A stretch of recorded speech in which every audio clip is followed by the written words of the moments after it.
So I'm currently behind the wheel of the 2020 Cadillac XT6 Premium Luxury, and I just got back from a 500 plus mile mini road trip where I was basically trapped behind the wheel of this thing, as if that's a thing that is bad. So I've kind of gotten used to it after putting so many miles on it. So I was going to give you a detailed walkthrough of everything on the inside. So let's get to it. I'm going to start from pretty much left to right and sort of give you a few back seats. So you got the normal, window buttons on the side. If you want to adjust your rear view mirrors, you got the lock buttons up here. You have the nice beginnings of the Bose surround sound system. I think it's 14 speakers are sprinkled throughout the vehicle, and that's your first look at one of them. As you can see, a little to the right of that, you have the parking brake button, a little dial to adjust the gauge lights, and then some heads-up display buttons. This lifts. I'll give you a look at the heads-up display if it'll show up on camera, but it lifts it, basically rises and lowers it. You can change the info that is displayed, as well as the lighting, how dim it'll appear on the screen. So let's go to the gauge cluster now, and then I'll show you the heads-up display. Normal tach on the left, and your speedometer on the right. Fuel gauge is in the middle of that tach, and you got the temperature gauge in the middle of the speedometer. So in the middle you have a nice crisp, clear HD display, so you can cycle through many options. So you can go from info to music, navigation, phone, and then just the settings for those screens. So let's go back to info, because probably where you're spending the most of your time. So this is the first screen, where the little white square is and the dash is. That will tell you, if it knows from its connection, what the miles per hour or the speed limit in miles per hour is for the road that you're on. So I'm kind of on an industrial park road right now, so it really doesn't know what the speed limit of this road is, but if it did, it would put it there. And then obviously you got the speedometer, or the miles per hour in digital, to the right of that. So right now, I think it's funny, you can see 1, 2, 3, and then if I showed you the heads-up display, 4 different ways to see your speed, which is kind of funny. But from that screen, you go down, you get your trip 1, the distance, and the average. And if you can see the little V6 symbol up there, if it wants to, a lot of GM vehicles deactivate cylinders, so that would be a little square you would see that in. And you got trip 2, fuel range, oil life, tire pressures, sensors for all 4 wheels, and actually shows you the number. The air filter life, which is at 90%. The average fuel economy, which best from when I reset it, I got 28.9. It's just a blank page if you don't want anything there. I would imagine mostly for video purposes, but I'm not sure what situation you wouldn't just want a piece of information. But and then back to the top. So on this screen, you'll also see when I change the drive modes of the vehicle, they will appear on this little screen in front. The traction control also, if you turn that off, will appear on that screen. But let me give you a little look at the heads-up display. It's a little dim there, but there you go. I'll cycle through the different info options. So that's just like a miles per hour digital. That'll show you miles per hour and what song you're listening to, or what channel or song. Miles per hour in the or like what the direction you're going to, southwest. And this is a cooler screen, which I discovered a little bit ago, and I'll definitely be leaving it on that. But to back it out a little and show you the steering wheel, you have cruise control buttons on the left, phone talk buttons, heated steering wheel. This thing comes with adaptive cruise control, which is my new favorite feature of any vehicle. Forget horsepower, forget anything. There's nothing like setting your car to, let's say, 70 miles an hour on the highway, and you're cruising, and somebody cuts you off, not abruptly enough for you to force brake, but enough to, oh man, I gotta slow up for this person. The car senses that there's a car in your lane, even if it's probably 5 car lengths ahead, 6, I don't really know the distance, but it'll sense that, and it'll slow you down to match their speed. And then let's say they realize, oh, I should probably get out of this lane. There's a guy behind me. They get out of the lane, and then it'll bring you back up to that initial speed that you have the cruise control set to. So depending on traffic on a highway, like when I took my 500 plus mile road trip in this thing, I pretty much was sitting as if I was sitting, in a chair instead of having my feet forward, obviously ready to, jump in when I needed to, hit the brakes at any time. But, it's just the most comfortable road trip I think I've had. And now I've obviously tested a lot of cars, so I've dealt with, enhanced cruise control, but usually it's for, few exits on a highway, because I live relatively near to some bigger cities. So, I might hop on a highway, test it out, but nothing where I'm just, stuck in a car and, those long road trips where you're just feeling a lot of pain in your legs. I am a big fan of this enhanced cruise control. So I can not rave enough about it.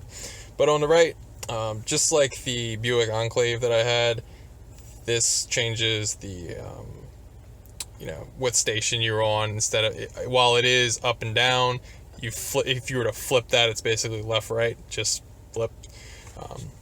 This is how I controlled what was up on the screen. So if I go right, this is how I was adjusting what I wanted to show, and this little knob is how I was adjusting on those pages.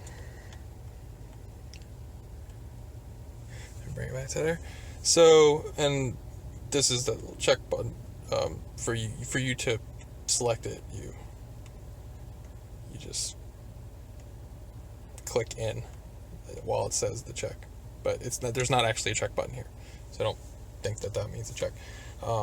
So this is volume control, which if you push the button, it will appear up on the dash. While there is a volume control, which I will show you, which is the one that shows up on the nav screen. So let's go to that nav screen. But first, as you can see, start stop engine button on the left.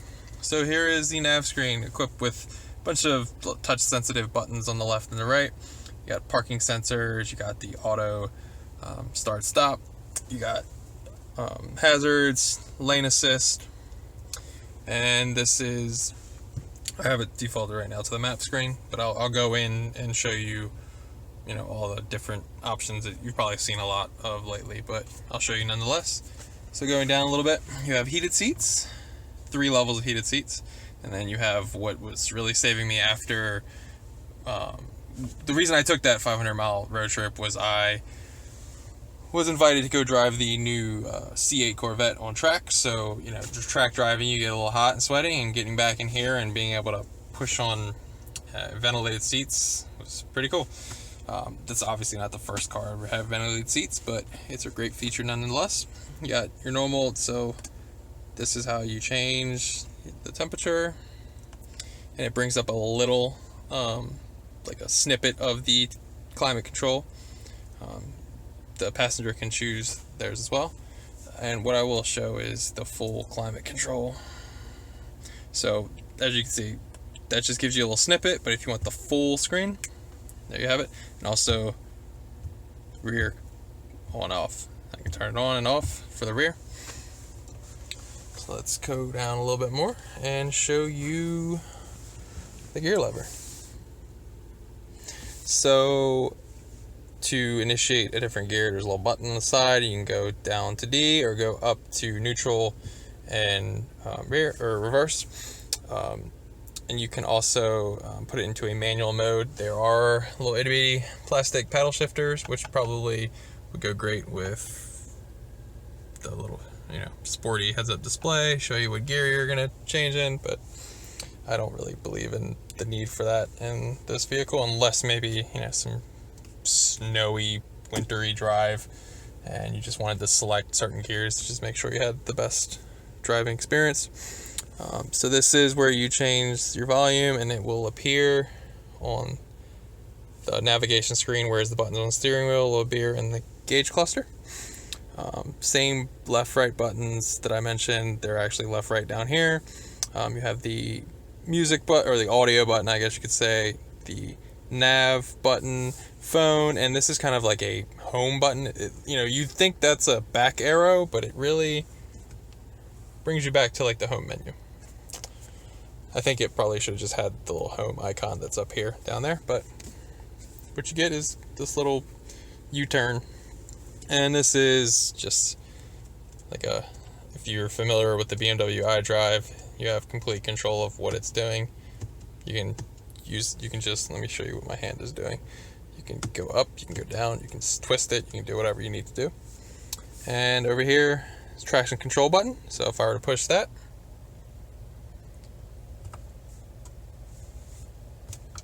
traction control is off, and you get that by the little illuminated TC with a slash through it.